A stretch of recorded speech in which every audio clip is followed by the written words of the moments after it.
vamos a hablar solamente de una que es la prototípica. Y vamos a mencionar un poquito las diferencias. La más importante de todas es el gasto producido de hierro.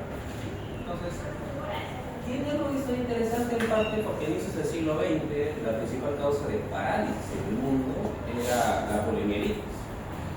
Pero después de la Primera Guerra Mundial, donde tuvimos un montón de gente hacinada, contagiados de un montón de cosas, y peor después de la gripe española, empezaron a llegar casos de personas jóvenes, casi todos soldados, con parálisis flácida, que se desarrolló de forma aguda. Y esos tres compadres comenzaron a darse cuenta de que algunos con poliomielitis no tenían nada que ver. Y empezaron a definir las características clínicas de hoy, que hoy conocemos con el nombre de al menos de los primeros, Guillain y Barré. Entonces, por característica, ya hablamos de parálisis flácida, es una polirradiculopatía o polirradiculopatía. Es inmunomediada. Por ahí van a escuchar que es autoinmune, pero en realidad autoinmune tiene nada. Así son situaciones en las que no desarrollamos anticuerpos, es el cuerpo que confunde ciertos antígenos de ciertos estímulos con cosas propias del cuerpo. Pero al menos clínicamente se va a caracterizar por sensorial y motriz, principalmente motriz, que va a comenzar de las partes más distales del cuerpo hacia las más proximas. Así que cuando hablamos de ascendente progresivo, generalmente hablamos que va a comenzar desde las manos y los pies hacia los hombros y las caderas. Como pueden ver acá, hay una fase aguda en la que se desarrolla la enfermedad con mayor severidad y posteriormente una fase de meseta que generalmente llega a partir de las 2 semanas, que es en que la enfermedad ha terminado de establecerse.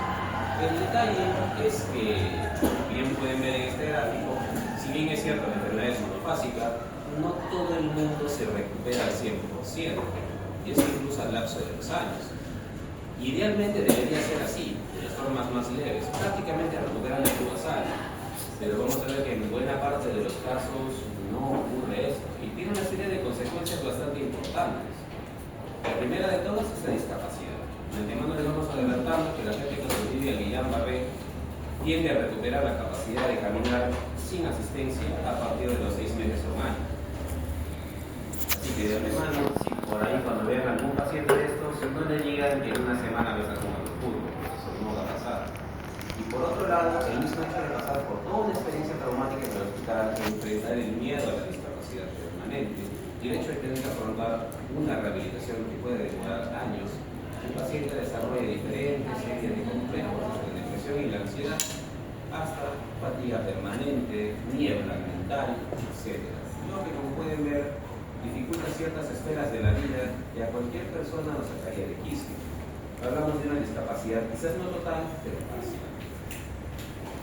Es relativamente frecuente a lo largo del mundo, principalmente va a afectar a gente en mediana edad, 20 a 40 años. La gran mayoría, pues, en realidad no hay mucha diferencia entre hombres y mujeres en este caso. No es necesariamente inmune como les digo.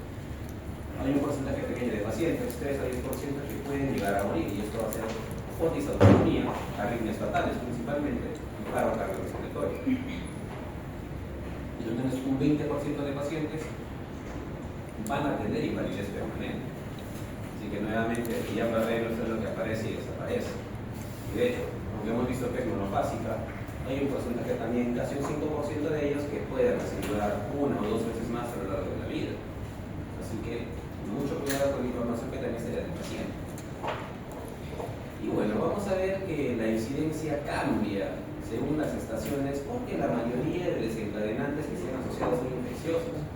El más estudiado, el Campylobacter jejuni, que al menos parte de la fisiopatología de enfermedades es explica en torno a este bicho.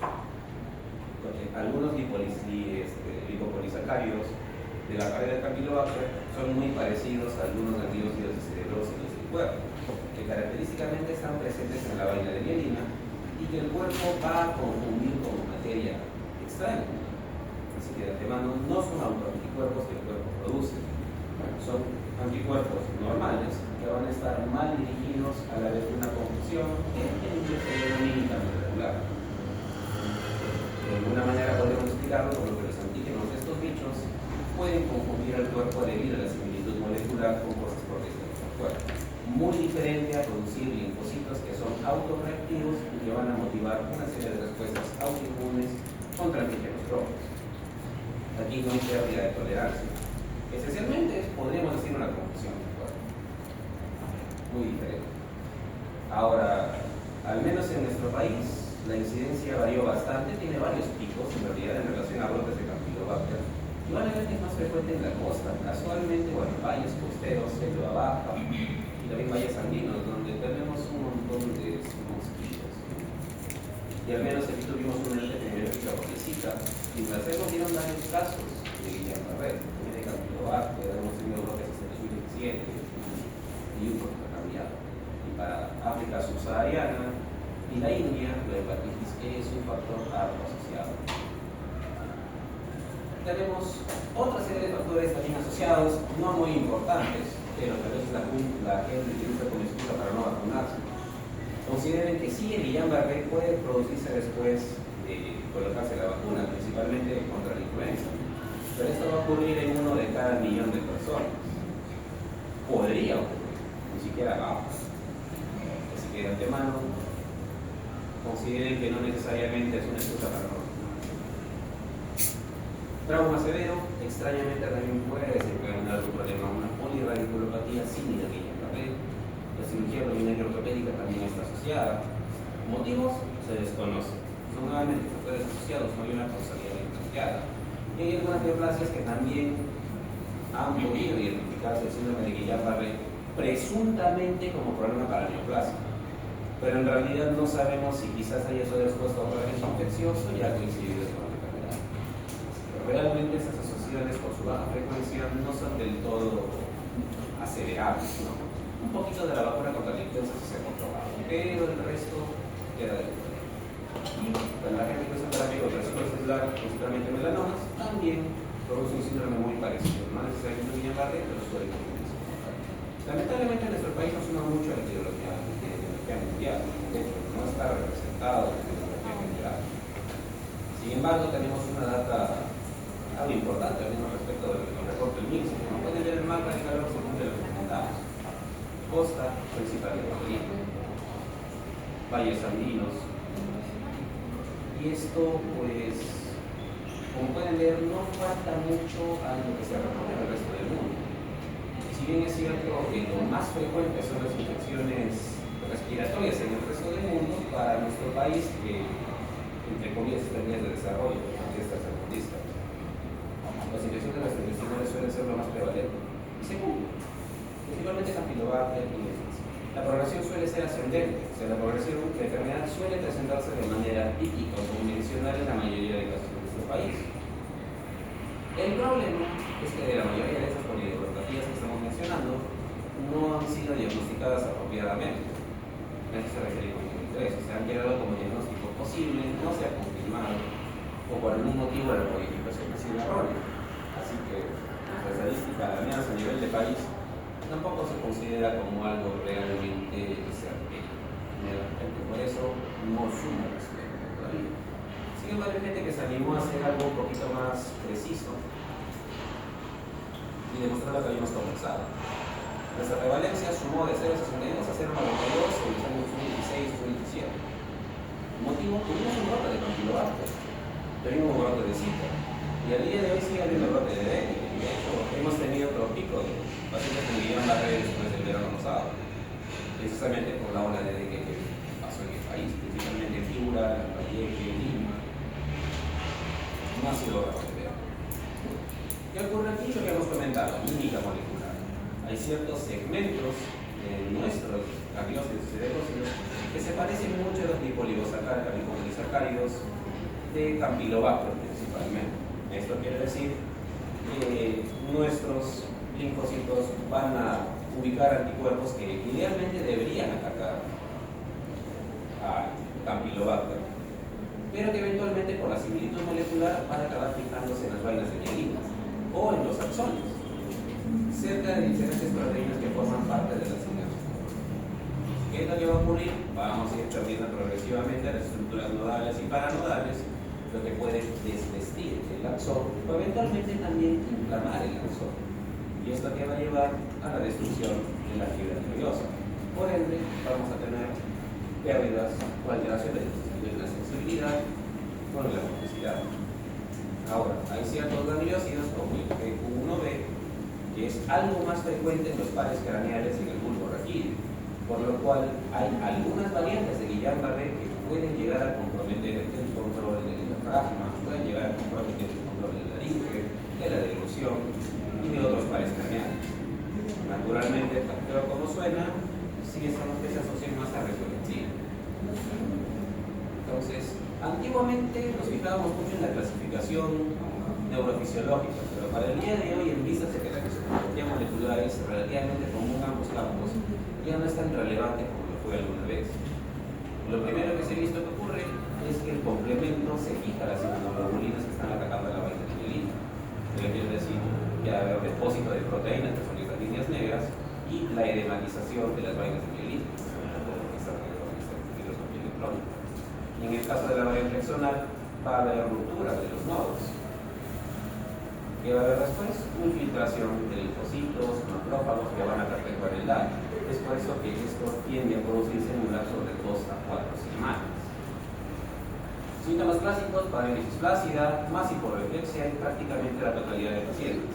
El detalle es que esto puede ser tanto en los músculos de las extremidades como puede ser en el rostro, músculos respiratorios, etc. Un poquito difícil de predecir. Las alteraciones sensitivas van a ser algo menos frecuentes, así que de antemano está recordarles que Guillain-Barré principalmente va a producir cambios motores, no tanto sensitivos. Sin embargo, podemos tener cuadros de dolor radicular, muscular, asociados a disestesias, y esto es sumado al compromiso motor. Prácticamente la totalidad de pacientes tienen una debilidad o alteraciones simétricas, y que ya lo que mencionaba justamente. En algún momento nos tocó ver en la clínica también, vimos un pacientito que tenía característicamente una parálisis flácida, presuntamente simétrica, que al momento de evaluarlo la fuerza muscular era 2 de 3 en el hemisferio izquierdo, pero 2 de 5 en el hemisferio izquierdo y 3 de 5 en el cuerpo derecho. Lamentablemente, casi este paciente acaba en plasmaféresis. Felizmente regresamos su historial de seguimiento y este pacientito estaba siendo seguido con una situación intracraneal. Era pequeño, pero eventualmente acabó siendo la metástasis de su tumor. Entonces, si notan que la parálisis o la afectación no es simétrica, duden del diagnóstico. Muy probablemente no es un Guillain-Barré. Así que no me acuerdo. Los porcentajes de pacientes también pueden presentar esotonias, y esto va desde la incontinencia vesical o la retención aguda de orina a arritmias fatales, incluso muerte súbita. Por eso es que Guillain-Barré tiende a ser tan peligroso, al menos en su fase más aguda. Consideren de antemano que la parálisis de nervios craneales tiende a avisarte que la posibilidad de que el paciente haga fallo respiratorio también es mayor. Y está casi en el 50% de pacientes, nuevamente resaltando la necesidad de tratar este problema inicialmente como una emergencia hasta demostrar que los síntomas no son severos.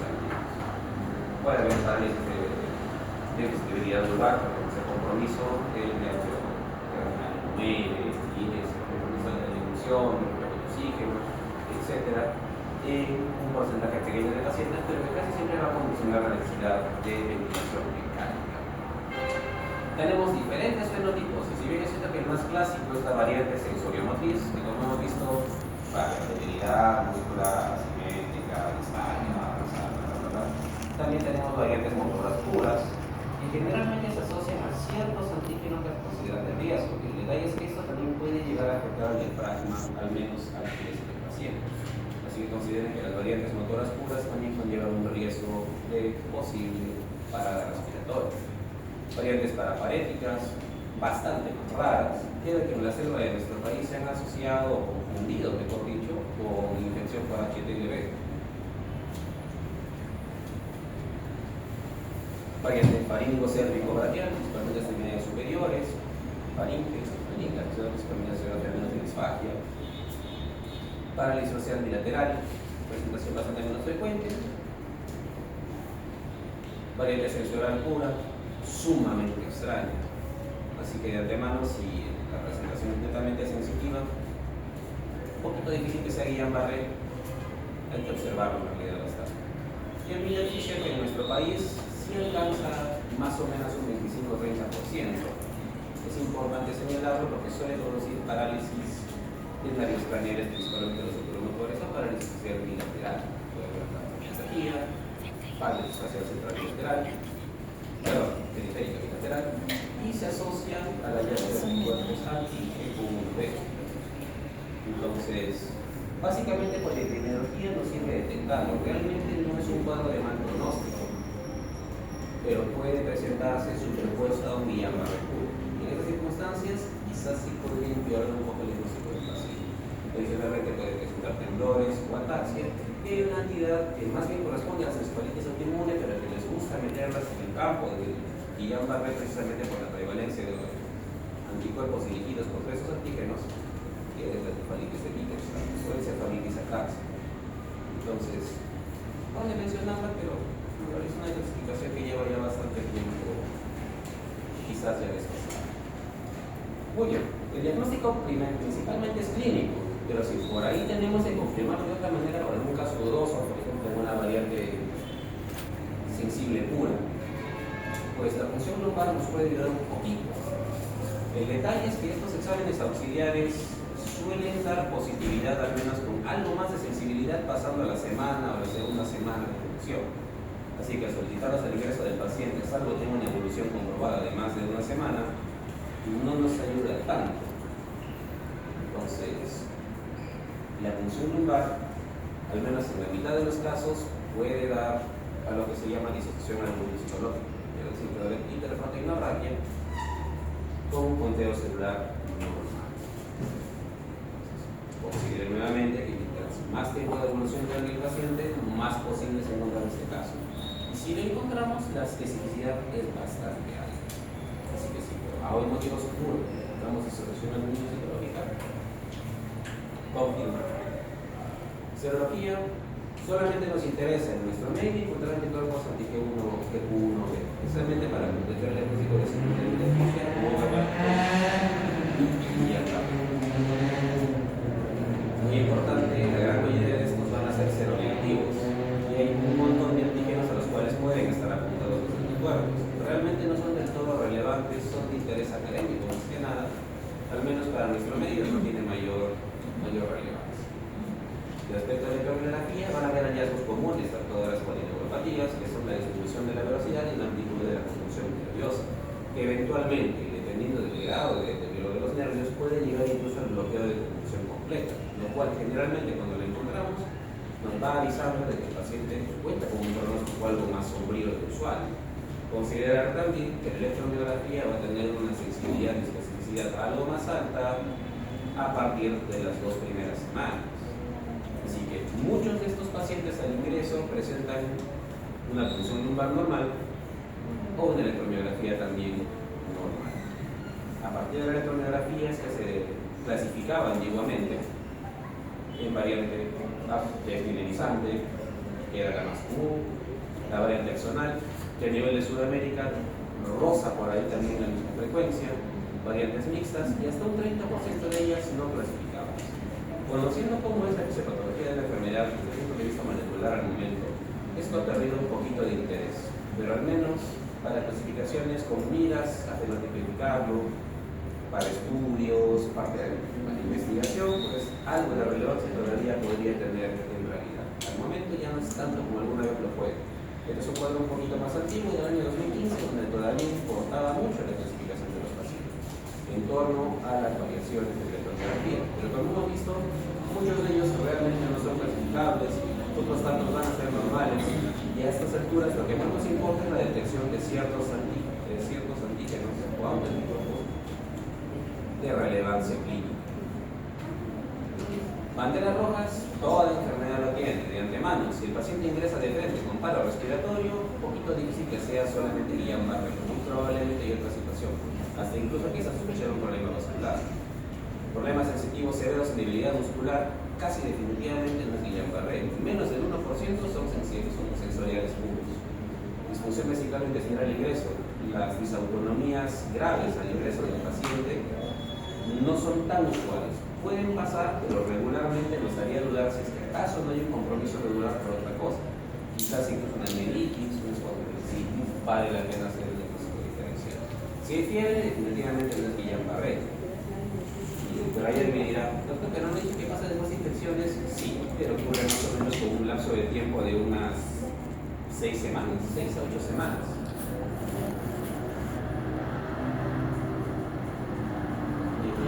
La alteración de conciencia definitivamente no es periférico, es central. Hiperreflexia no se tiene que ser un problema de segunda motoneurona. Si hay hiperreflexia, está hablando que es un problema de primera motoneurona y definitivamente nunca es el cuadro. Debilidad muscular o deficiencia tipo asimétrico. Ya hemos comentado un caso que ahí tocó observar. Entonces, si es asimétrico, así sea pequeña, primero descarte que no hay algo central. Me ves que la vida da sorpresas para mal. Y finalmente, si hay una anquilosis importante. Ya hemos comentado que puede haber 5, 10, hasta 50 células por mililitro a nivel de líquido. Entonces, si encontramos más de esa cantidad, no apunta a que sea un Guillain-Barré. Probablemente escuchar una rinitis infecciosa, probablemente considerar incluso algún tipo de meningitis, dependiendo de lo que observemos. Sobre todo si vemos que permiso de padecimientos. Para el abordaje, entender que ya tenemos ciertos síntomas característicos que tenemos que fichar. Nos importa filtrar si es que acaso sea candidato para pedirle con cierta certeza la función lumbar, la electrocardiografía, clasificarlo en torno a la posibilidad de que tenga un mal desenlace el paciente. Nos importa si es muy mayorcito, si hay indicios de debilidad celular, compromiso motor severo, sobre todo si hay silencio electrográfico, compromiso de pares craneales. Todo esto aumenta la posibilidad de que el paciente pueda empeorar con cierta velocidad. Así que muy importante también es estallar el paciente antes de tratarlo. Para esto tenemos dos escalas, una de riesgo de parada respiratoria, que es el EGRIS, y una de riesgo de discapacidad, que es el EGRIS. Así que esto se hace el ingreso del paciente para clasificar si acaso es candidato a la UCI. Nuevamente aquí están todos los criterios que suelen usarse. La velocidad de progresión nos interesa. Si la debilidad muscular avanza a ritmo rápido, es riesgo también de parada respiratoria. Sitio de debilidad lumbar, compromiso de la flexión del cuello. NRC es una escala que se encarga de medir la fuerza muscular comparativa entre un lado y otro del cuerpo. Y si acaso alcanza un puntaje alto, también son puntos de clasificación. Lo que quiere decir que el paciente podría presentar riesgo de fallecer dentro de la primera semana al siguiente mes. Por eso es importante clasificar. Y finalmente, LEGOS es más que nada como una razón pronóstica. ¿Qué tan rápido o qué tan lento el paciente podría recuperarse de esta condición? Ya hemos comentado que gran parte de ellos se los deja en escalina. Pero hay un 20% que no lo hará. Hasta cierto punto es posible predecirlo con explicar. Básicamente abarca problemas criterios universales. La edad, nuevamente, si es más mayorcito, mayor riesgo de mal desenlace. Si es antecedente infeccioso, nuevamente, todos los antígenos asociados al Campylobacter, por algún motivo, son más asociados a un Guillain-Barré de resolución que está dentro de los factores de mal pronóstico, al menos dentro de lo que describen los médicos. Por lo pronto, como tienen mejor evidencia, les haremos caso. Finalmente, si el compromiso muscular periférico es marcado, también podría ser general. No olviden que para toda la fase aguda del Guillain-Barré debe considerarse como una emergencia por precisamente lo mismo que hemos mencionado. Un cuarto de pacientes hacen disautonomía, otros pueden hacer debilidad de músculos respiratorios y algunos pueden hacer disfagia, por ello de respiración. Sin el riesgo de que el paciente pueda complicarse con condiciones desagradables, existe. Y por este motivo, ¿cómo lo tratamos? Tenemos inmunoglobulina, tenemos plasmaféresis. ¿Cuál escogemos? La que diablos quiera, ambas funcionan igual.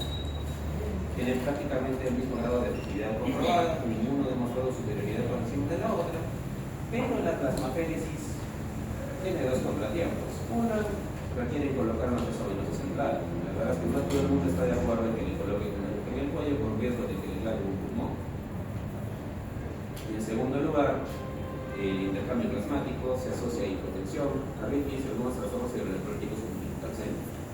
Le aumenta aún más el riesgo de parada cardíaca y el trastorno de coagulación. No es muy raro que a partir del segundo o tercer ciclo de plasmaféresis se expresan hemorragias, puedan arritmias y algunos hasta incluso shock. Prácticamente un 2%, como señalan. La respuesta al tratamiento es bastante variable. Así que de antemano no se asusten si es que dentro de las primeras semanas que empieza a tratarse el paciente no se ve mucha mejoría. El propósito de colocar cualquiera de ambas cosas, pues no es tanto revertirlo, sino evitar que avance a algo que podría ser de riesgo de vida del paciente. Entonces la pregunta va si nos tratamos a toditos, y la respuesta es que no. Mientras más discapacitado sea el paciente en ingreso, mayor necesidad de tratamiento va a haber. Incluso va a determinar la cantidad de intercambios de plasma que pueda necesitar o la cantidad de días que vaya a requerir en venosa. Siendo aquellos que pueden caminar sin apoyo, aunque quizás no correr, o no encuentran debilidades musculares importantes, muchas veces no van a requerir tratamiento, y aquí alcanza el síndrome de Miller-Fisher-Pur, debido a que no afecta la debilidad, no afecta a la musculatura periférica y por sí solo no tiende a afectar a los músculos respiratorios, pues no es de mayor interés en tratarlo, salvo esté superpuesto a un Guillain-Barré tradicional. Y por eso es importante el diagnóstico de esto. Durante el tratamiento, muy importante ver que el paciente no se atragante, no haga arritmias, no haga infecciones hospitalarias. Consideren que tienen un promedio de hospitalización de aproximadamente 2 semanas. Muchas cosas pueden pasar ahí.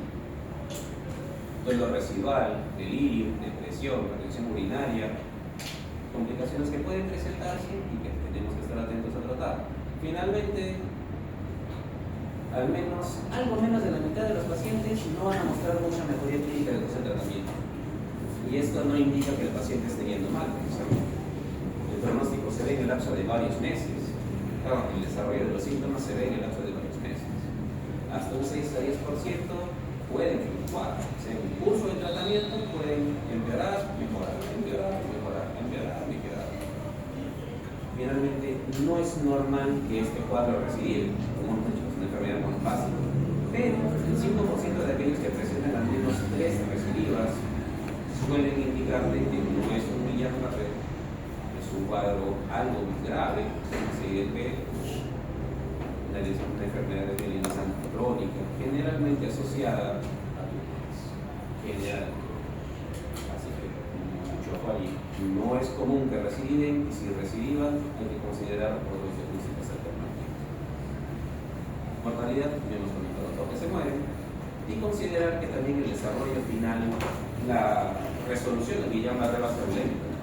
Tenemos 6 meses a 1 año aproximadamente para que el paciente realmente recupere la capacidad de deambular sin apoyo. Sin embargo, puede presentar síntomas residuales que pueden durar muchos años, entre ellos fatiga, parestesia, la debilidad muscular residual, niebla mental. Todo esto puede durar a bastante tiempo. Así que Guillain-Barré, más allá de ser reversible en una cantidad de casos, considere que la recuperación es bastante lenta y tortuosa. Y eso el paciente también lo tiene que saber. No vendan mentiras piadosas. Miastenia, bastante más poco frecuente en realidad. Igualmente el Guillain-Barré tiene una tendencia a presentarse en mediana edad, aproximadamente 30-40 años, clasificada al momento como miastenia de inicio temprano. Hay un pico en menores de 8 a 10 años, pero esto generalmente solo se observa en países de Asia, principalmente Japón y China, en poblaciones bastante selectas. Así que lo que para nosotros tiende a cumplirse es principalmente en mujeres a partir de los 30 años. Esto puede empeorar en relación a la menstruación y en relación también al periparo. Así que muchas veces son las gestantes que empiezan a tener debilidad, sobre todo a nivel de los ojos, en las semanas próximas que habrá luz. La gran mayoría de estos casos van a estar asociados a trastornos del clima, hiperplasia o tumores. Finalmente, los abuelitos también pueden presentarla. Cualquier persona mayor de 50 años y más aún aquellos mayores de 70 años pueden presentar una miastenia, pero muchas veces como fenómeno clásico también, sobre todo en aquellas que son tardías. Mortalidad relativa no es mucha, porque al momento tenemos tratamiento, tenemos mejores maneras de poder soportar al paciente. Por esto no quiere decir que no lleve una vida un poquito más complicada. Los usuarios más adelante vamos a ver. A diferencia del Guillain-Barré, este sí es un problema autoinmune, quiere decir que generamos autoanticuerpos por una teoría de tolerancia de nuestro sistema inmunológico, que sí va a comenzar a reconocer ciertos antígenos, principalmente del receptor de acetilcolina, como algo ajeno. Entonces, aquí no va a haber ninguna confusión. Su cuerpo va a diseñar anticuerpos contra partes propias de su cuerpo. Y tenemos un montón de polimorfismos asociados. No le vamos a dar muchas vueltas a cada uno. Entonces, ciertos tipos, como la división en grano, de 30 a 50 años, generalmente mujeres tienen asociarse hiperplasia del timo. Todos ustedes ya deben saber que el timo va evolucionando desde la niñez hasta la adultez, así que tener un timo visible a partir de los 30 años es algo bastante raro de ver. Generalmente se asocia a una hiperactividad del mismo y generalmente esto se ha visto que está asociado a un aumento de fenómenos de pérdida de tolerancia, y no solamente en torno a la mixtemia, sino a distintos enfermedades autoinmunitarias, las cuales pueden o no estar superpuestas a la mixtemia. La silicio tardío generalmente se asocia a la pérdida del mismo. Como hemos mencionado, en el anciano, o al menos en la persona mayor, no guarda tanta relación con la interfaz del timo, con tumores propios del timo, pero sí con otros tipos de cáncer a los cuales puede llegar a estar asociado.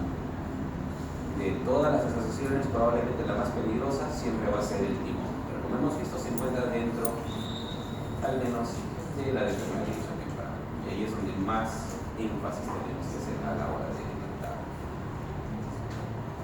Finalmente, ustedes saben cómo funciona la placa locomotora. Tenemos una terminal presináptica y una neurona, y una terminal postsináptica, que es la placa neuromuscular. Aquí vamos a depender de la acetilcolina para poder provocar la transmisión nerviosa y la ejecución de la activación muscular.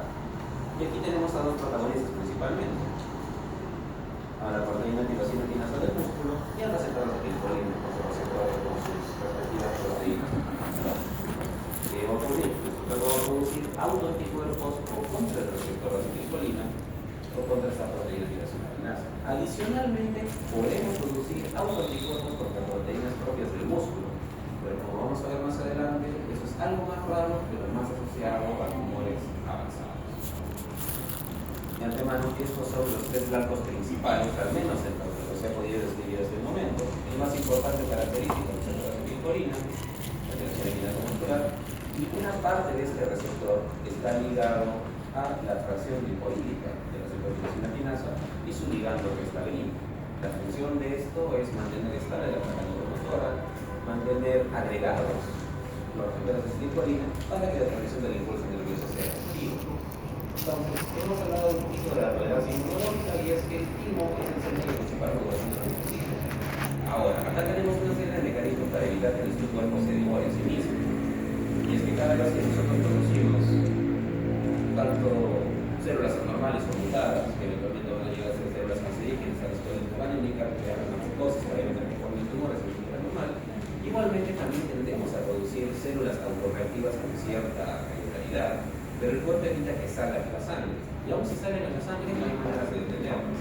Normalmente cuando se detecta que un linfocito es autorreactivo, en el timo se le somete un proceso de regulación que va a llevar a la apoptosis de los linfocitos, y si alguno acaso sobreviviese, va a ser captado en los nódulos linfáticos, va a entrar en contacto con células C reguladoras y se va a indicar o su anergia, o sea, su muerte funcional, o la apoptosis de las mismas. Lo que quiere decir que regularmente hay mecanismos para evitar que esto ocurra, y todas las mutaciones que están arriba anotadas en el dispositivo anterior generalmente se asocian no solamente a fallos en la tolerancia a la mixtemia, sino al lupus, a la artritis reumatoide, etc.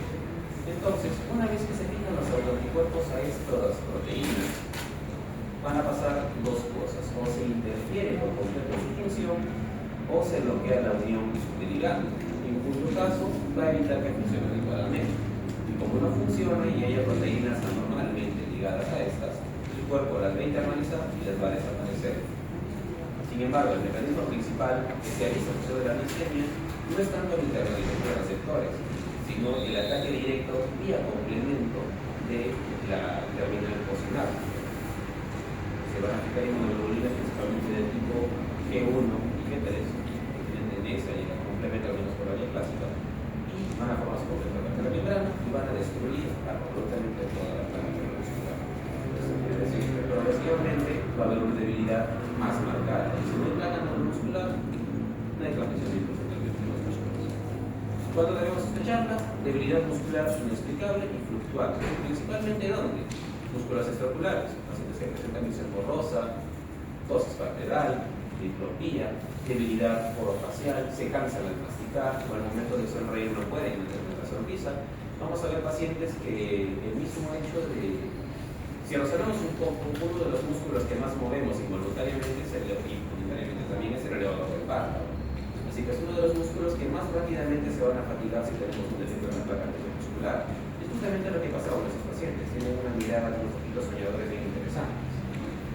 Y estos pacientes con la misma artrosis van a tender a tratar de compensar la pérdida de función de estos músculos contrayendo los auriculares del párpado o los músculos frontales, de manera que tienen una mirada algo escéptica, ¿no? Ambas formas son de las fases miasténicas. Habíamos mencionado también debilidad a nivel de los músculos orofaciales, y es que estos pacientes también tienen dificultad para hacer algunas expresiones técnicas. Por ejemplo, si tienes a una persona con miastenia en medio de una crisis que contrae el rostro, va a costarle bastante, así incluso arrugar el rostro, arrugar los labios, más bien puede producir ciertas expresiones algo patéticas, ¿no? Y si le pides que sonríe de oreja a oreja para probar la fuerza de los auriculares frontales, vas a tener una sonrisa que incluso pareciera algo despectiva, que tiene su propia traducción clínica, que se llama sonrisa mistémica, precisamente por la debilidad de los auriculares frontales. Adicionalmente, también puede haber fatiga de extremidades, precisamente las que estamos asociando a uso y fatiga. Esto quiere decir que las áreas del cuerpo que más se mueven, más se transiten, más van a tender a hacer fatiga. Cuello, ojos y eventualmente manos también y pies. Manifestación, fatiga y debilidad fluctuante. Conforme el paciente descansa, va a haber mayor tiempo en que la placa neuromuscular va a descansar, entre comillas, la terminal postsináptica va a volver a cargarse de acetilcolina, y aunque tengamos menos receptores para acetilcolina disponibles por placas a medio destruir, lo poco que haya puede funcionar al inicio, pero eventualmente también se va a fatigar. De antemano mencionarles que al ser un problema de la placa neuromotora, o sea, va a trabajar la influencia sobre el músculo, no debería haber dolor o alteraciones sensitivas. Si las hay, no es miastenia. Igualmente, no debería haber trastornos autonómicos. Si los hay, no es miastenia. Y finalmente, si hay fiebre o síntomas sistémicos asociados a la fatiga, no es miastenia. Entonces, ya hemos hablado que hay síntomas clásicos que nos hacen sospechar. Hay otras pruebas o maniobras que podemos hacer a la cabecera del paciente o pruebas de oficina, que ya vamos a explicar después, que nos van a filtrar aún más la especificidad o la probabilidad de prueba de COVID. Ahora, de antemano irles mencionando que el diagnóstico serológico no es 100% preciso, así que no intenten saltarse escalones pensando que se encuentran en el cuerpo de acetilcolina, necesariamente están diagnosticando la enfermedad. Hay toda una secuencia para hacerlo. Entonces, de antemano, el 60% de pacientes debutan con síntomas oculares. De hecho, es la causa más común de tratar de identificar los síntomas de miastenia. La ptosis palpebral y la fatigabilidad de los músculos del rostro. El 90% de estos pacientes de general, los pacientes con miastenia van a desarrollar este síntoma en el transcurso de los 2 años. Y acá hay un detalle que tienen que saber. La miastenia no es que de un día para el otro aparezca debilidad muscular, es algo que se produce de manera alargada a lo largo de mucho tiempo. De hecho, todas las personas, independientemente del lugar donde estén, peor todavía la gente que vive en zonas rurales, tienden a ignorar las molestias menores. Así que episodios de torpezas, debilidad, fatiga, tienden a dejarse pasar generalmente días, semanas, meses, años, hasta que eventualmente estos síntomas son muy difíciles de sostener. Así que por ese lado, no es raro que a nivel de nuestra población, muchos de estos pacientes debuten con crisis miasténicas por una enfermedad que ha sido alargando a lo largo del tiempo. Así que consideren que la evolución de los síntomas va a ser de larga data. La debilidad puede quedarse restringida a los músculos oculares u orofaciales, o bien puede hacerse generalizada. O sea, bien puede quedarse de una forma focalizada o puede generalizarse en el lapso de 2 años. Así que de antemano tenemos 2 variantes clínicas. Formas atípicas que solamente generen disartria, disfonía, disfagia, algo más difíciles de demostrar o provocar en el paciente. Debilidad de músculos masticatorios, hay pacientes a los cuales se fatiga, no claudica la mandíbula, no hay dolor, como en el caso de la arteritis temporal. No hay una claudicación mandibular, hay una pérdida de la fuerza conforme el paciente la va utilizando. Entonces llega un momento en que se les empieza a descolgar la mandíbula y ellos voluntariamente, para evitar el roce, llegan, se tratan de apoyar sobre una mano, a unas posturas algo un poco raras para intentar no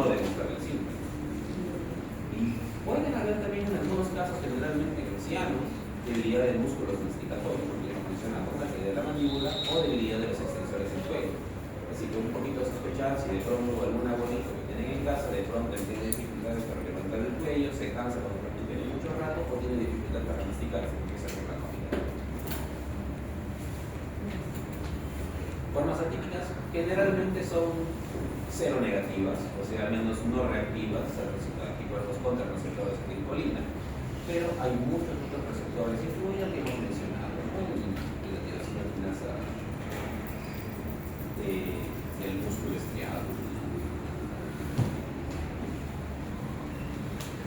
Diferenciales, si hablamos de dificultades para cerrar el párpado, puede confundirse con un lagoptalmos, hasta incluso con un exoptalmos en algunos casos, dependiendo de las características como fueron las profesionales del paciente.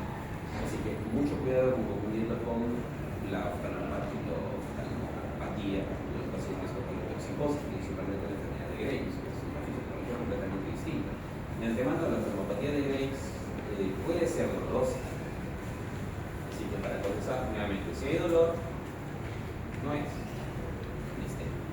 trastorno del sistema nervioso central, si es el caso, hay una debilidad en el cuerpo, si hay una focalización bastante marcada, al menos muy sectorial, si hay espasmo, trastornos de la motoneurona, o hay dolor, nuevamente, muy probablemente sea el trastorno periférico del sistema nervioso central. Otros trastornos neuromusculares que tienden a generar espasmo, el botulismo. Es un poquito raro de ver, nosotros somos muy buena medida terapéutica o medicina. Otras causas congénitas, existen síndromes miasténicos congénitos por la falta de algunos receptores. Pues también existe toxicidad por los fosforados y el síndrome de Lambert-Eaton, que algunos en presentación clínica es la vuelta a la moneda de la miastenia. Lo que quiere decir, pues, que al revés, no hay fatigabilidad. El paciente, conforme más mueva cierta extremidad o cierto segmento corporal, va a agilizar los movimientos hacia más adelante. De hecho, incluso hay una mnemotecnia que muchos se mencionan, ¿no? El timoma va con la miastenia y el cáncer microcítico de pulmón con el síndrome de Lambert. O sea, los temas nuevos pueden ser paraneoplásicos, sobre todo si hablamos de personas mayores de 50 años. Y ambas tienen un curso autosómico. Miopatías, atrofia muscular, pérdida de debilidad muscular, sobre todo proximal, principalmente hombros, caderas, muslos, brazos, y eventualmente el cuello también. De antemano, con las miopatías casi siempre va a haber una hipotrofia muscular. Si hay hipotrofia, maniobras especiales, como hemos mencionado, las más específicas, la prueba del pack de hielo, que es la más clásica, la más utilizada. Lo único que hay que hacer es aplicar un poquito de hielo encima del párpado de los pacientes por aproximadamente 1 a 2 minutos, depende de la comodidad. Si al minuto ya le empieza a doler, no existe. Se mide la fractura ocular antes de aplicar el frío y después también. Debería apreciarse cierta mejoría con el frío, en este caso. Entonces, si hay un cambio de aproximadamente 2 milímetros, tenemos una especificidad prácticamente del 100% para confirmar que es miastenia. Es en realidad bastante más sencillo y específico para los anticuerpos, como van a ver más adelante. También tenemos un signo altamente específico, como depende un poquito de su experiencia para poder observarlo, que es el temblor parapléjico. Al paciente se le pide que mire hacia abajo, o igualmente 1 o 2 minutos, y luego cuando los ojos recuperan su posición normal, podemos ver un ligero espasmo del elevador del párpado previo a la caída del mismo. Un espasmo y luego dos. Y finalmente, más que el test de Newton, el test de Simpson, que es el más utilizado aparte de estos dos, muy fácil de evocar. Al paciente se le pide que mire hacia arriba por 2 minutos y luego se le pide que retome su mirada a su posición normal. Ya que estamos pensando en el elevador de los párpados, lo que vamos a observar es lo mismo que vimos al inicio, una fase miastenia. Ahora, el problema de la miastenia es que, si bien es cierto, muchas veces no se va a morir de esta enfermedad, va a tener una vida algo complicada. Para empezar, hay una serie de medicamentos que no puede tomar, incluyendo el conocimiento. Entonces, no le podemos dar aminoglucósidos, no le podemos dar beta-bloqueadores, no le podemos aplicar toxina clínica, así que adiós mentiras del espejo. No le vamos a poder dar cloroquina, no le vamos a poder dar colonas, etc. De todas maneras, el tratamiento con estos pacientes también se vuelve un dolor de cabeza respecto de cómo se complican otras cosas. Así que consideren que aplicar medicamentos al azar sin considerar ese antecedente, si en caso el paciente lo presentase, podría ser peligroso. Porque al menos los medicamentos, algunos sí tienen una calidad bastante alta de riesgo de poder generar una crisis sistémica. Así que mucho cuidado. Y aparte también el ejercicio, el estrés emocional, infecciones virales que generan una crisis sistémica, la gestación, el ciclo menstrual y los medicamentos que ya están mencionados pueden evocar también crisis. Así que no solamente no se puede diagnosticarla, sino también graduar el grado de severidad que se tiene. Mientras más discapacitante sea, mayor riesgo de necesidad de intubación. Y para eso tenemos escala de severidad clínica. De antemano mencionar, como ya lo habíamos mencionado, buena parte de nuestra población, prácticamente el 30% al máximo, pueden debutar como una crisis miasténica. Vamos acumulando síntomas hasta que eventualmente el cuerpo pierde la posibilidad de poder sobreponerse. Las crisis miasténicas de todas maneras son algo más frecuentes en mayores de 70 años, poblaciones que regularmente tienen por característica aumentarse los dolores y las molestias, hasta que finalmente ya no pueden. Pueden recibir hasta el 30% de casos y hasta un 5% de ellos suelen ser resistentes al tratamiento. Y hay veces que esto se asocia a intubación prolongada, infecciones y mayor riesgo de fallecimiento. De antemano, si el paciente llega muy aparte de los signos oculares, la fatigabilidad que se puede evocar, notan que hay índices de parálisis vulvar, es decir, tiene disfagia, tiene disarquia, tiene distonía, o hay un patrón respiratorio normal, muy posiblemente este paciente sea candidato a intubación. Así que de antemano hay ciertos predictores de fallo. Le cierra el objeto de la mandíbula, ya nos avisa que puede ocurrir. La incapacidad para sustentar el cuello, la imposibilidad para producir la lengua, la disarquia hipernasal, o sea que hable con la nariz prácticamente y al mismo tiempo pueda tener un disfagia o presión nasal. En algún momento cuando hablamos de patología esofágica, mencionamos los trastornos neuromotores como una causa también del disfagia superior. Y ahí está. La presencia de la misma también te traduce cierto riesgo de que el paciente pues, tenga alguna descompensación fatal. Esfuerzo de tos débil, parálisis vocal, respiración paravocales, estoy entrando a lo más severo, si el paciente tiene respiración en balancín, para el cual encuentran hipercardia al momento de tomar el agua, figúrense que el paciente está a un paso del ventilador mecánico. Respecto a la serología, como se pueden dar cuenta, la sensibilidad es bastante baja para los anticuerpos antiacetilcolina. Si bien es cierto que si salen positivos, es casi seguro que estamos hablando de una miastenia generalizada, pues no siempre va a ser el caso. Consideren que hay varios falsos positivos y esto tiene otro problema, es que la miastenia también puede ir asociada a otros trastornos autoinmunitarios. No se confíen netamente de la detección de los anticuerpos para que el diagnóstico. Nos interesa quizás para clasificarla, para buscar ciertos índices de etiología, porque si tiene anticuerpos antiacetilcolina, pues al menos la mitad muy probablemente van a tener algún trastorno cognitivo y el menor porcentaje de ellos, a lo menos afortunado, un tumor maligno.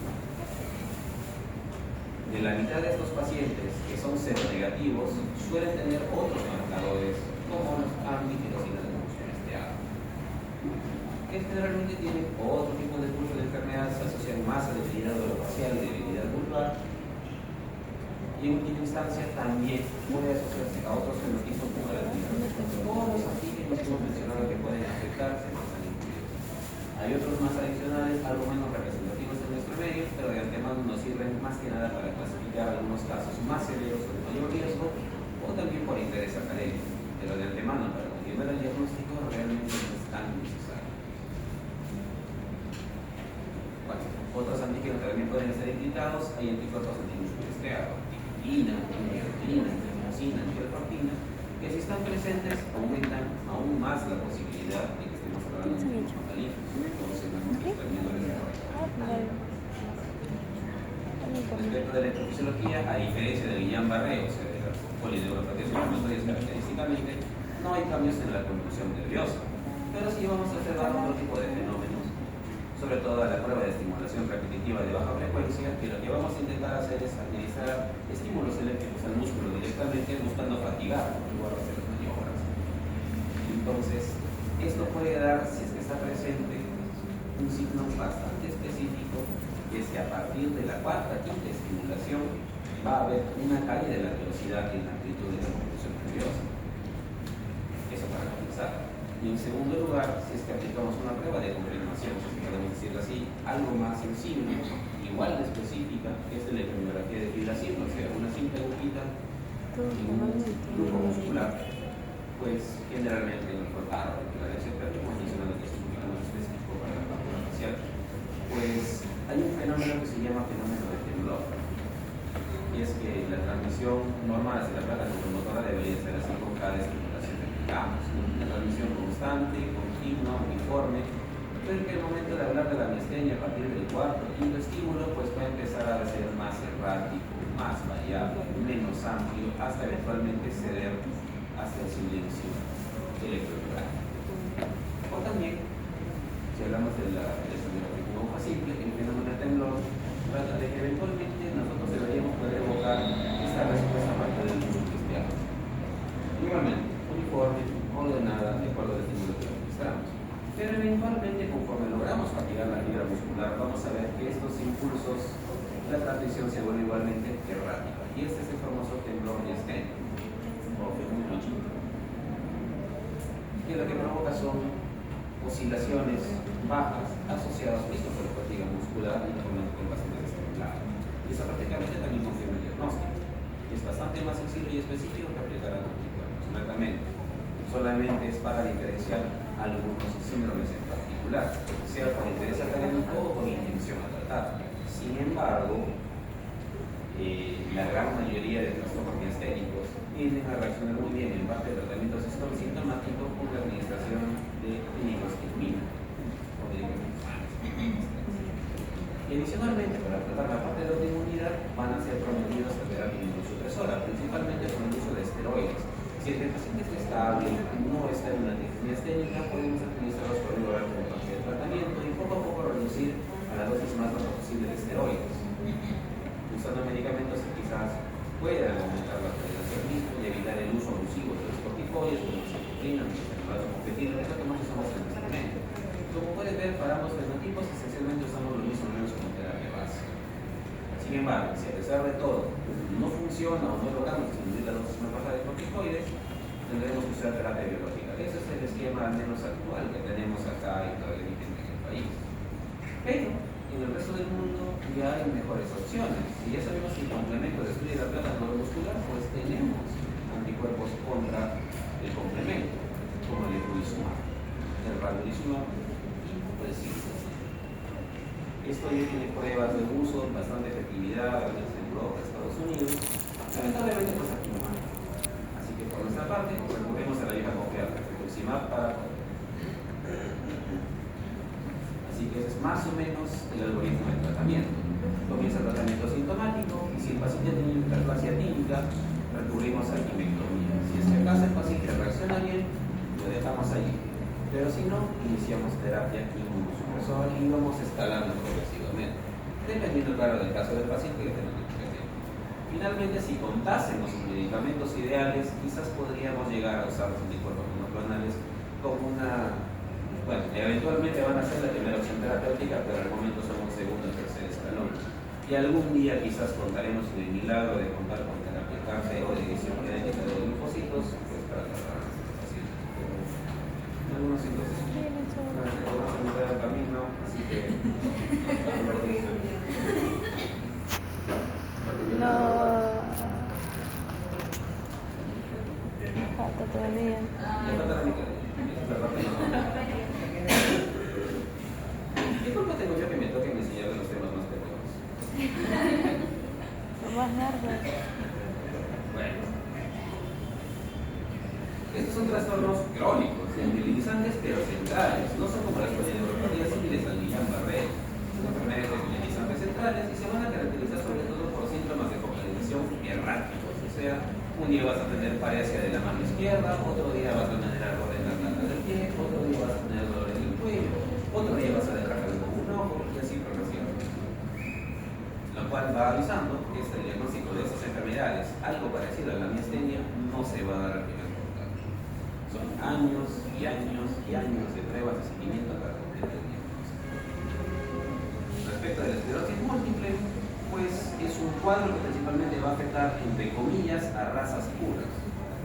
Suena gracioso, es algo racista, pero es verdad. Es más prevalente en caucásicos y también en afros puros. Parece mentira, pero sí. Las poblaciones mestizas o mixtas son algo menos prevalentes. El mestizaje no es algo. Parece mentira, pero sí. Por otro lado, si bien es cierto, no es una enfermedad tan frecuente, hay cierto tema con la exposición a la luz solar y el déficit de vitamina D que se ha visto que sí están fuertemente asociados a estos pacientes.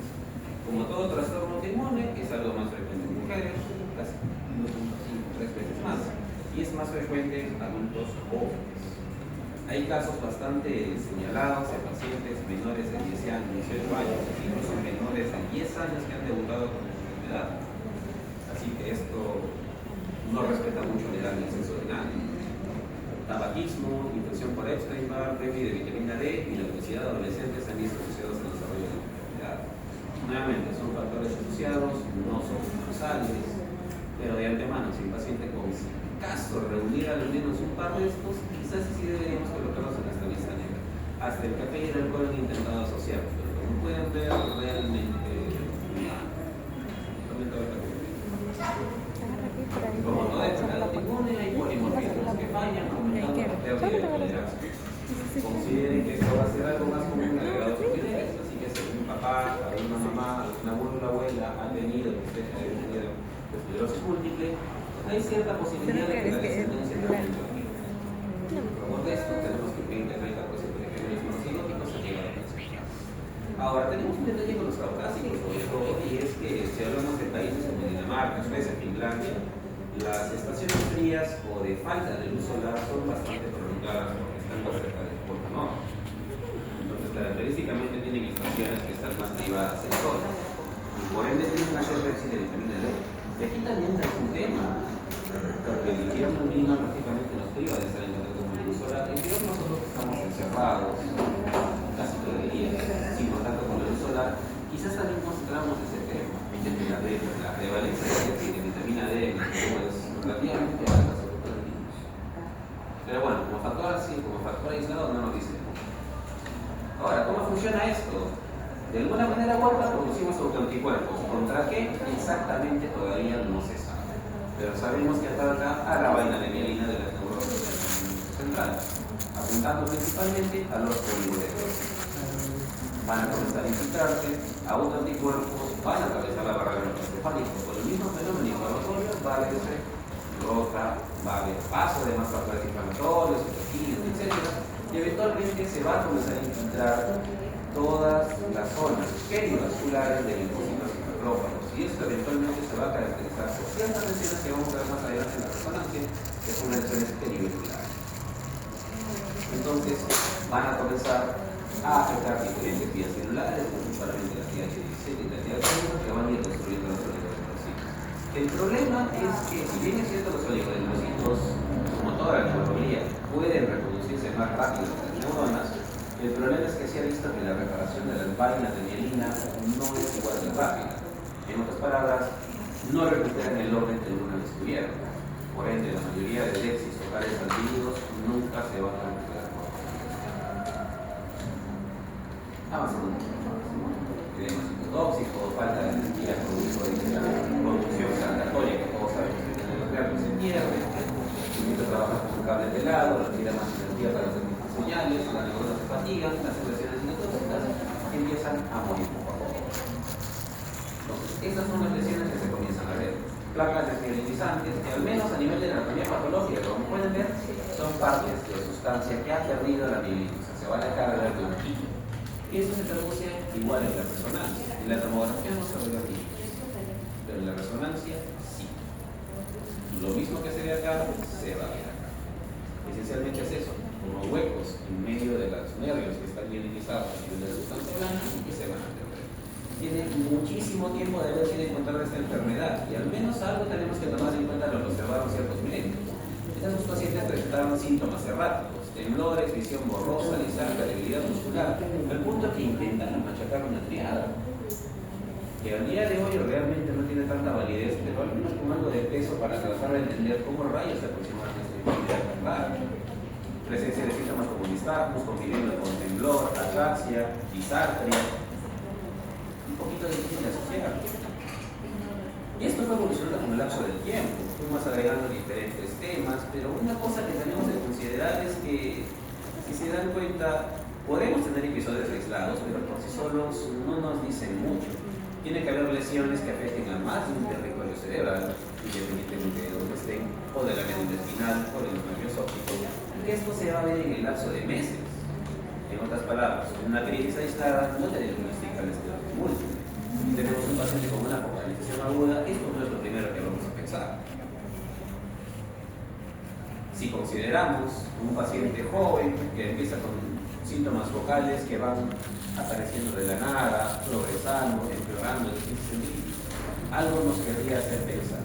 Hay pacientes que inicialmente fueron diagnosticados con migraña, hay pacientes que inicialmente fueron diagnosticados con ataxias, incluso primarias, y que eventualmente acaban desarrollando pacientes focales en el lapso del tiempo.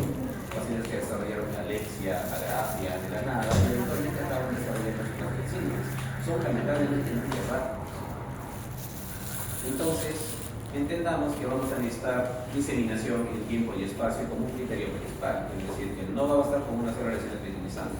Necesitamos por lo menos 2 o más en diferentes sitios. Y por otro lado, tiene que haber cierta correlación temporal. En otras palabras, si encuentro 2 lesiones milenizantes hoy día y 2 en el momento de su muerte, difícilmente eso fue. Pero si encuentro 2 hoy día, 2 del próximo año y otras 2 más distintas dentro de otros 5 años, muy probablemente sí lo sea. Y finalmente nos tendríamos que apoyar en algo más que la clínica para terminar de diagnosticarlo. Y a partir de los 80, el hallazgo de bandas oligoclonales en la resonancia magnética comenzó a tomar peso, hasta llegar a los criterios que ya conocemos como bandas, gracias al doctor. Necesitamos una clínica compatible, una imagen y excluir otros diagnósticos posibles, principalmente otras enfermedades autoinmunes. Este es un momento en el que la mayoría de neurólogos se rompen la cabeza cuando no entienden qué está pasando con el paciente. Es una vasculitis, es esclerosis múltiple, así. Hay muchas cosas que podrían ser, hasta algunos médicos que pueden ser infecciones. El curso de la enfermedad varía según el tipo, pero en general es una enfermedad que va a tender a progresar en el tiempo, a empeorar conforme va desarrollando los síntomas del paciente. En el mejor de los casos puede presentar solamente síntomas o un episodio aislado que quizás nunca más se vuelva a repetir. Pero, sobre todo si hemos encontrado lesiones también en la resonancia al tapar el momento de presentar el evento clínico, es muy posible que desarrolle la enfermedad en los siguientes años. Así que, ojo esas focalizaciones extrañas que resuelven en 24 horas en personas jóvenes.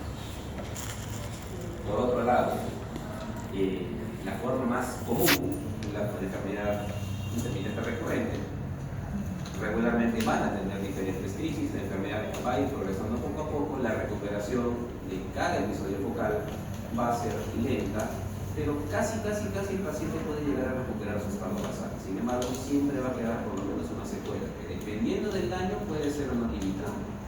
Conforme más marcadas sean las secuelas y más marcada sea la frecuencia de las crisis, probablemente podríamos asociar los otros fenotipos. Como primariamente progresiva, en la cual va haciendo crisis cada vez más frecuentes y más discapacitantes, o secundariamente progresiva en torno a un episodio índice que nunca va a terminar de mejorar y el paciente continúa empeorando en sus localizaciones hasta el día de su muerte. Claramente, gráficos se corroboran los mismos mencionados, la forma interrecidival, la intermitente recurrente es la más común de todas, felizmente. Más ampliamente los criterios. Ahora hablamos de esos episodios aislados. Necesariamente todo episodio de focalización aislada, toda planta de pigmentación aislada, necesariamente el esclerosis múltiple, en realidad no. Pero si por ahí encuentran un paciente que hace una focalización más subaguda, que resuelve en el lapso aproximadamente de un día, sin fiebre, sin otra causa posible, vale colocarlo en la lista negra de posibles candidatos de diagnóstico de esclerosis múltiple. Y por eso es muy importante mantener el seguimiento de esos pacientes. Pero en la vida real casi no se logra. La gente se mueve, la gente se va, la gente se aburre. Y como es un cuadro que difícilmente se va a diagnosticar en un lapso de días siquiera, en más de una cita, muy posiblemente el paciente se pierda hasta que ya desarrolle síntomas desapaciados. De antemano tenemos 2 posibilidades que tenemos el paciente: episodios clínicos aislados o episodios radiológicos. Lo que quiere decir que si, por ejemplo, le saco una resonancia magnética a todos los aquí presentes, quizás alguno tenga una lesión desmitificante, sin hacer síntomas de nada. En esas circunstancias, si es el caso de cumplir los criterios de la lesión, queda como un episodio radiológicamente aislado. Y esto quiere decir que quizás en unos años esta persona podría desarrollar una enfermedad. Y es lo que hace de esto algo tan molestoso y hasta frustrante a veces, que no tenemos respuesta práctica. Finalmente, si el episodio es clínico y resuelve por algún motivo, el criterio, el riesgo es menor. Probablemente porque realmente no se puede. Los síntomas son demasiado variados. Así que de antemano, prepárense para lo que es completamente errático, diferente, hasta sin sentido de vista de los pacientes. Puede abarcar problemas visuales, motores, sensitivos, autonómicos, hasta convulsiones, incluso que al momento de que se van sumando a otros criterios en el lapso de los años, van a darle forma de la enfermedad. Y nuevamente, los síntomas pueden tardar en desarrollarse 10 a 50 años. Esa es la parte más triste y complicada de la esclerosis. Síntomas más típicos, la neuritis óptica, generalmente unilateral. Peor todavía si se asocia a hemorragia intranuclear, quiere decir si perdemos la posibilidad que hay una parálisis del tercer par craneal o del tercer par craneal. Si es unilateral, punto a favor de la esclerosis múltiple. Y en segundo lugar, la presencia de una mielopatía, generalmente la mielitis transversa. Pero para empezar en esclerosis múltiple, donde las placas de desmielinización son pequeñitas, generalmente son solamente hemimielitis o mielitis parciales, o síntomas unilaterales generalmente que pueden abarcar, como todo síndrome medular, trastornos autonómicos, sensitivos de primera motoneurona, debilidad muscular, incontinencia a nivel sensitivo y disminución de esto. Adicionalmente también puede haber ataxia, puede haber hipoestesia, como pueden ver es toda una selva de síntomas, pero lo que está resaltado al menos es lo que se caracteriza como lo más frecuente entre comillas. Neuritis óptico unilateral, oftalmoplegia intranuclear y mielitis transversa parcial. Entonces, si el paciente encaja con esos criterios clínicos o es sospechoso, lo siguiente que hay que hacer es una imagen, una resonancia magnética con contraste y un examen de liquidoencefalografía. Porque si el paciente presenta 2 lesiones o más y cumple con la diseminación en tiempo y espacio, encaja como caso posible y luego probable. Y esto lo vamos a terminar de confirmar, una vez confirmadas las lesiones desmielinisantes, si es que acaso tenemos bandas oligoclonales, si encontramos una progresión en la aparición de lesiones desmielinizantes, sobre todo si son perivelulares, y si estas lesiones aparecen al menos en 4 o 5 localizaciones típicas. Ya vamos a ver el otro. Entonces, placas agudas a la resonancia se van a ver como una mancha blanca en dedos con una nubecita alrededor. En otras palabras, edema citotóxico alrededor de la lesión. Mientras que las placas crónicas van a verse como una placa simplemente a secas. Si esto queremos diferenciarlo, lo activo de lo inactivo o silente, cambiamos de secuencia a T1. Si se ve negrito, es inactivo. Si se ve blanca, es una placa crónica activa. Y si es aguda y activa, tal cual como lo tenemos. Actualizando esto del año 2024, solo para decirnos nuevamente las localizaciones más usuales: periventriculares, yuxtacorticales, infratentoriales, medulares, con lesiones que pueden ser características para borde paramartino, crónicas, activas, áreas desmielinizadas centrales, cerca de los bordes de presión, o el famoso signo de la venula central, presión periventricular. Si ven acá alrededor de la venita, en esta secuencia de habitación, vamos a ver aquí cómo hay un realce de contraste alrededor de la venita, precisamente por lo que habíamos comentado, que se filtra de células inflamatorias, bla, bla, bla, bla, por los articulares. Esto incluso puede asociarse a la presencia de la famosa lesión de los dedos de 12, que son prácticamente lesiones en forma de dedos de guante que se van a producir en áreas típicas nuevamente. En este caso, por ejemplo, alrededor de los ventrículos. Diseminación en espacio, hemos mencionado al menos 2 lesiones que estén en al menos 4 o 5 localizaciones diferentes. Y en diferentes pacientes puede observarse eso, pacientes que debutan con una lesión desmielinizante, en este caso en el lóbulo temporal, luego aparecen en los pedúnculos cerebelosos, en el mismo cerebelo, hasta incluso placas grandes, ¿no?, en los hemisferios cerebrales. Bueno, diseminación en el tiempo, ya lo hemos comentado. Igualmente, depende de que en el tiempo sigan apareciendo más placas desmielinizadas. Y si acaso no contamos con mucho tiempo, tendremos que confirmarlo de otra manera. Si el paciente tiene clínica, resonancia y casualmente también mandas oligoclonales, es una esclerosis múltiple. Pero si es que acaso no cumple uno de los criterios, ahí la situación se pone peluda. Si solamente es clínica compatible, episodio clínicamente aislado, sospechoso para la esclerosis múltiple, sí. Menos posible en el caso de un síndrome diabético aislado. No hay clínica, tenemos placas desmineralizantes que quizás guarden relación temporal o espacial, pero que por sí solas, al menos al momento de la presentación, no nos dicen mucho. Igual no se olviden que esos pacientes tienen un riesgo incrementado de ser una enfermedad.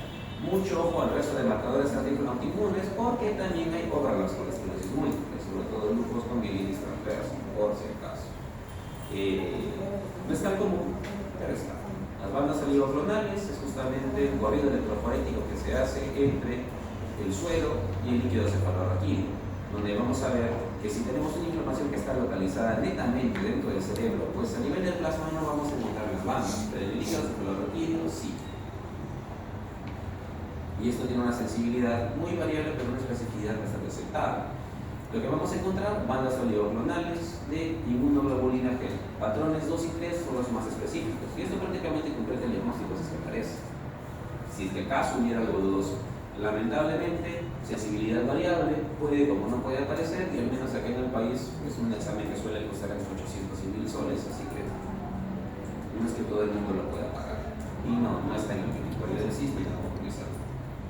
Y finalmente, pronóstico, patrones de inmunoglobulina M, más que nada para factores pronósticos. Aquí no se hace tanto, somos como cuestiones académicas, pero sí se ha demostrado que la presencia de patrones 3 y 4 ha demostrado un empeoramiento más manejado de los pacientes.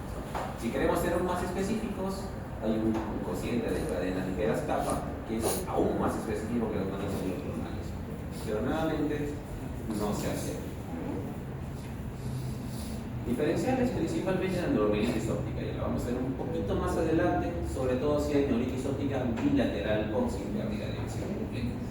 Adicionalmente, hay otros trastornos inflamatorios que pueden dar imágenes muy parecidas. Enfermedades desmineralizantes hay un montón. El mismo déficit de B12 puede darlo también, y puede provocar paresias, parestesias, ataxia, encefalomelitis asociada al VIH, ACVs, microinfartos múltiples, encefalopatías mitocondriales, ¿no? Y bueno, otras cosas, enfermedad de Piquet, enfermedad de Lyme, vasculitis primaria del sistema nervioso, encefalomelitis diseminada. Más allá de todos los diagnósticos diferenciales que haya, simplemente considerar que si vemos un cuadro de un paciente que focaliza, no pensemos automáticamente en lo más raro, consideren presentaciones atípicas de lo típico antes que lo típico del partido. En ese sentido van a ver que hay un amplio mal diagnóstico de esclerosis múltiple y la gran mayoría pueden ser microinfartos y demencias vasculares, es lo más común, sobre todo si hablamos de pacientes añosos, migraña en los más jóvenes, acuérdense que hay un chingo de tipos de migraña y realmente hace falta entrevistar bien al paciente antes de encajarle en una cajita de ay, que se enfermó de esto. La fibromialgia también, sobre todo para pacientes con una serie de trastornos funcionales, déficit de B12, etc. Entonces, de antemano requerimos personal experto para poder tratar de encontrar esas enfermedades y de antemano repito el consejo, no busquen cosas raras de primera intención. Bueno, todos los típicos síntomas sugestivos también pueden presentarse. Y respecto de la discapacidad del paciente, nos importa agarrarlo antes de llegar a una fase 2. Esto quiere decir antes de que el paciente empiece a tener una discapacidad marcada, producto de brotes cada vez más seguidos, haga que el paciente trate de no llegar a la discapacidad máxima. Y para eso nos sirve el tratamiento del paciente. Lamentablemente, una vez que lo diagnostiquemos, es casi seguro que va a tener algo de invalidez. ¿Cuánto? Mientras nosotros lo encontremos mejor. Lamentablemente no es algo atribuible al talento. En cuyo caso, nuestro objetivo es evitar que haya más recaídas, no hayan secuelas, o al menos no progrese la enfermedad, que es una forma progresiva. Y en la medida de lo posible, que no haya nuevas imágenes hospitalizantes en el seguimiento del paciente. Lamentablemente no es 100% posible. Casi todo el tratamiento ideal para la esclerosis múltiple gira en torno a anticuerpos monoclonales. Lamentablemente no disponemos de ellos acá. Entonces, tenemos serios problemas con el tratamiento de esta enfermedad. La gran mayoría de ellos lamentablemente acaban con secuelas importantes, precisamente por la falta de medios adecuados para tratarlo. Aquí prácticamente solamente lidiamos con los corticoides y en casos muy severos plasmaféresis, que no es el tratamiento ideal. Pero es lo que tenemos. Entonces, aquí vemos lo que idealmente debería usarse tanto para mantenimiento como para reconstrucción inmunológica. De todos ellos, quizás el que tiene más es el natalizumab. Sin embargo, nuevamente, no tenemos nada de esto. Pronóstico depende de una serie de factores, más que nada por la falta de tratamiento ideal, en nuestro caso fallan las personas. Y bueno, más factores asociados a la expresión de la enfermedad y vamos a rematar con los remedios tópicos lo más rápido posible. Muy parecida a la esclerosis múltiple, pero algunas tradicionalmente se lo ubicó como pacientes que desarrollaban parencias distintas asociadas a neuritis óptica bilateral, a veces muy dolorosa, cosa que en algún momento llamó la atención porque generó el estereotipo del paciente prototípico de esta enfermedad, que fue principalmente en mujeres con pérdida de visión y déficits focales muy variables. Es minimizante neurodegenerativa, igual que la esclerosis, pero tiene una asociación importante: anticuerpos angiopoietina 4 y al daño bilateral y extenso del nervio óptico y la médula espinal, a diferencia de la esclerosis múltiple que suele ser unilateral. Así que si vemos un paciente con neuritis bilateral, pues probablemente sea la enfermedad de De Vic de que estemos hablando. Ahora, la prevalencia es muy parecida al caso de pacientes de esclerosis múltiple, así que no, es muy diferente a la esclerosis múltiple, no afecta entre comillas a razas puras, es más frecuente en los pacientes mestizos. Aquí tenemos un problema, es muchísimo más frecuente en mujeres y lamentablemente los pocos casos que hemos visto, bueno, varios casos que hemos visto en el hospital, no tienen un pronóstico para nada bueno, es bastante triste, que van acumulando cada vez con cada crisis más secuelas y más discapacidad. En el tema no es lo mismo, neuritis transversa, neuritis óptica, candidato posible, si es bilateral, peor todavía. Lamentablemente, la neuritis óptica no es como la esclerosis múltiple, que es progresiva en el lapso del tiempo. La neuritis óptica no evoluciona linealmente. Tiene crisis, discapacidad, crisis, discapacidad, crisis, discapacidad. Mayor cantidad de crisis, peores. Entonces, la diferencia de la esclerosis múltiple, poco a poco progresiva, deformación acumulando lesiones, la esclerosis múltiple, la neuritis óptica, crisis, crisis, crisis, crisis, crisis, adiós cerebro. Muy importante, a diferencia de la esclerosis múltiple, que hasta el momento no se encuentran anticuerpos específicos, aquí sí tenemos anticuerpos anticoagulina 4. Esto quiere decir que están muy próximos a las áreas más densas de líquido cefalorraquídeo, que estamos hablando de las áreas periventriculares. La fisiopatología es muy parecida, por no decir la misma. La diferencia es que aquí el objetivo celular es identificado, el anticuerpo de la componente 4. Entonces, tal cual como lo ven acá, no son lesiones tan difusas, tan erráticas como la esclerosis múltiple, van a ser casi todas en el trayecto de las cisternas, el conducto ependimario, ventrículos, etcétera, que son lesiones periventriculares y regularmente son áreas especializantes extensas. Las esclerosis múltiples son más chiquitas y múltiples. La neuritis óptica tiene a manifestarse con lesiones especializantes extensas. Y lamentablemente casi todos tienden a la discapacidad completa. Y el problema es que a mayor cantidad de crisis, también mayor posibilidad de morir. Entonces, principales formas, ya hemos comentado, neuritis óptica bilateral y neuritis transversa como los más contemporáneos. Hay otros menos frecuentes y otros aún menos frecuentes, lo cual vuelve una pesadilla también rastrear a estos pacientes. Así que de antemano, al menos si vamos a preguntar algo, va a ser lo más común, por si acaso. Formas mixtas que agarren ataxia, compromiso de médula espinal, más neuritis óptica, tienden a ser algo de peor pronóstico a comparación de las formas simples. De hecho, la neuritis transversa y las formas combinadas son las que tienen peor pronóstico.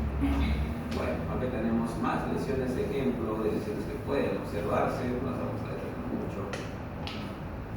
Y finalmente, rematamos el diagnóstico con el hallazgo de los anticuerpos anticoagulina 4. Prácticamente 100% específico. El problema es que la sensibilidad también ronda el 80%, así que hay un porcentaje de ellos que van a ser cero negativos, pero en este aspecto nos importa bastante si cumplen los criterios de selección, porque si es así, son candidatos de inicio de tratamiento. ¿Qué tenemos acá? Exactamente lo mismo. Y aquí los corticoides y los anticuerpos monoclonales son de elección. Igual, ¿qué tenemos aquí en el país como vieja confiable? Corticoides y rituximab, qué aburrido. La terapia de mantenimiento, azathioprina, microfenolato, muy diferente a la esclerosis múltiple, que para el tratamiento ideal deberíamos depender de otro tipo de terapias biológicas. Aquí también se debería usar, pero el tratamiento usual, por así decirlo, también ha mostrado una efectividad decente. Lamentablemente, estos pacientes tienden a tener un pronóstico bastante malo en general. Bueno, no vamos a hablar de esto, que eso es muy importante, pero por si acaso acá hay unas tablitas donde están diferenciándose la manera en la que se desarrollan las lesiones de estas enfermedades. Así que ya si quieren estudiar, si quieren, no nos vamos a preguntar muchas cosas raras porque sabemos lo complicado que es este tema. Sean felices.